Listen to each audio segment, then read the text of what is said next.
लातूर शहर आणि जिल्ह्यामध्ये हेल्मेट सक्तीची करण्यात आलेली आहे। तर ब्लॅक फिल्म जे आहे ते ब्लॅक फिल्म उतरवण्यासाठी म्हणून पोलिसांनी मोहीम हातामध्ये घेतलेली आहे आणि लातूर शहरामधल्या आणि जिल्ह्यातल्या वेगवेगळ्या ठिकाणी थांबून पोलीस ब्लॅक फिल्म जे आहेत त्या कार असतील, जीप असतील, वाहनांच्या उतरवत आहेत।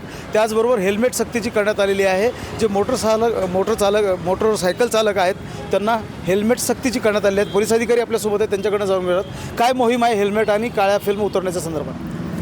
आदरणीय पोलीस अधीक्षक अमोल तांबे सर, अपर पोलीस अधीक्षक आदरणीय श्री मंगेश चव्हाण सर, तसेच उपविभागीय पोलीस अधिकारी समरसिंह साळे सर, वाहतूक नियंत्रण शाखा येथील पोलीस निरीक्षक आदरणीय श्री दराडे सर यांच्या मार्गदर्शनाखाली लातूर शहरामध्ये ब्लॅक फिल्मची मोहीम सुरू आहे। सर्व जनतेला मी आवाहन करतो की ज्यांनी ते ब्लॅक फिल्म लावलेली आहे आपल्या गाडीवर त्यांनी काढून घ्यावी, अन्यथा मोटार वाहन कायदा कलम 100नुसार त्यांच्यावर दंडात्मक कारवाई करण्यात येईल।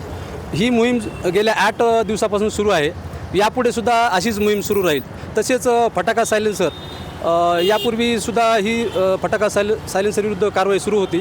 यापुढे सुद्धा तीसुद्धा कारवाई सुरू राहील, जेणेकरून लहान बालक आणि वृद्धांना त्यांचा त्रास होणार नाही।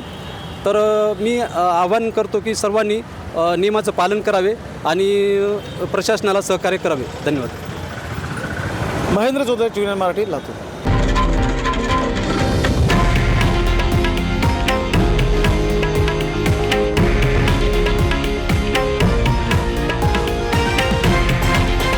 हे आहे देशातील नंबर 1 न्यूज नेटवर्क आणि आपण पाहत आहात TV9 मराठी, एकमेव।